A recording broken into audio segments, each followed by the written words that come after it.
Now we bougie over here at NGB Business News. We trying to be all Gucci out, you know what I'm saying? Driving in the Porsches, you know what I'm saying? Driving in the Ferraris, you know what I'm saying? And everything like that. And that's why we're all so interested in business and finance. And I'm sure if you're over here, you're interested in business and finance, because why else would you be here unless you want to see my beautiful face?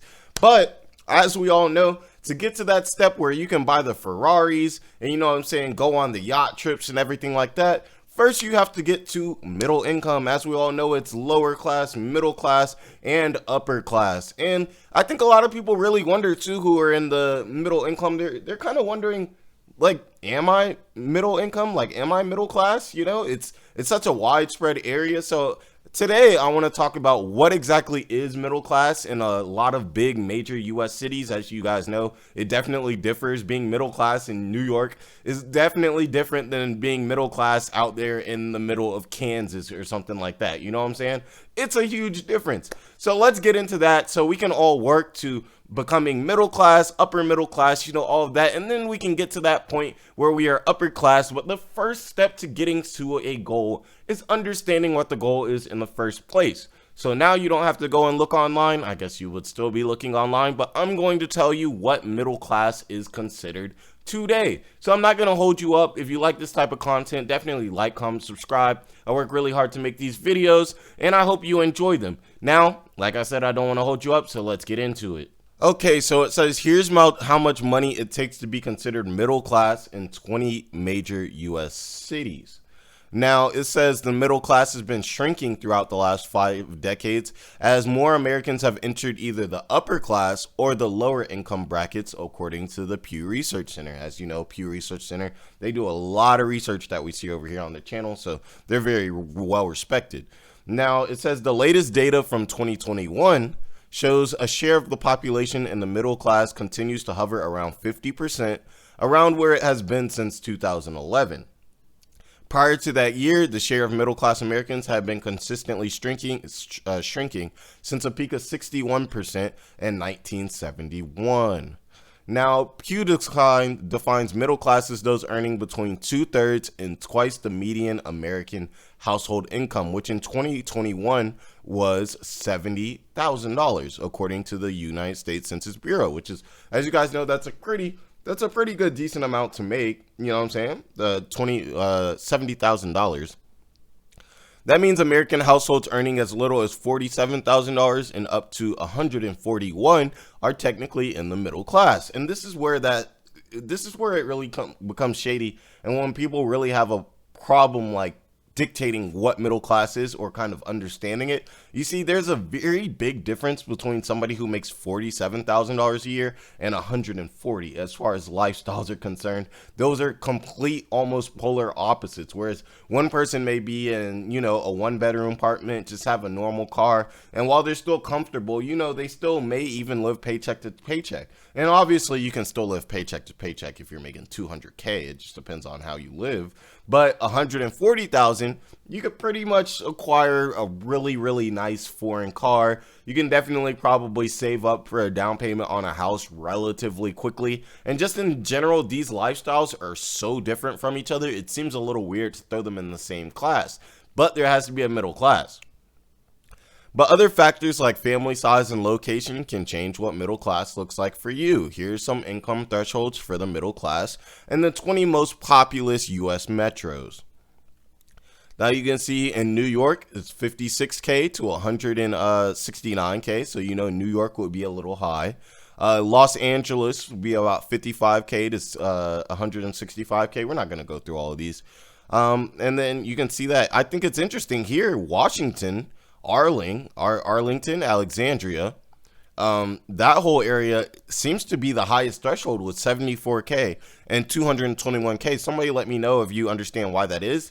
Is it maybe living so close to the president, the executive branch, makes prices very expensive? I would have expected New York's class to, be a little bit higher than Washington's, I think Miami is 43K at the lowest. That's a little bit lower than I thought. I live, Atlanta, Sandy Springs, Alpharetta. Those are all my areas. And it sounds about right for that. Boston is a little high. But yes, you can kind of see here, if you guys want to pause the screen, here's it, so you guys can look at these, you know what I'm saying, these certain cities. But let's continue. Now it says, remember, this is based on just one definition of middle class. There are other statistical based definitions of middle class and even a broader list of more anecdotal definitions. Generally speaking, anyone who isn't living paycheck to paycheck but couldn't necessarily stop working tomorrow and be financially secure for the long term might consider themselves middle class. And I actually think this is actually quite an accurate description of middle class. You know, even if you are making $100,000 a year or something like that, you can't necessarily just quit your job. Even if you're making probably $200K a year, especially in certain areas, if you quit your job, you might be down underwater, you know what I'm saying, in 3, 4, 5, 6 months, just depending on how much money you have saved up. You know what I'm saying? If your bills, you know, you paying out $5,000 in rent, you know what I'm saying, a month or something like that, you're going to have to sustain that job. And if you lose it, it's going to be kind of ugly, but you're not necessarily on that, dang, I need this next paycheck to do this bill. I need this next paycheck to eat. You're a little bit more comfortable than that. And you can still store away a little bit of money, but you don't have that necessarily flexibility that like a wealthy person would have, where they can just say, you know what, I don't feel like working for the next few years. I'm taking 3 years off. You know what I'm saying? So it says at least half the U.S. adult population has consistently identified as middle or upper class since 2002, according to Gallup polling. The poll does not define middle class for respondents, but simply asks if they identify as upper middle, middle class, working, or lower class.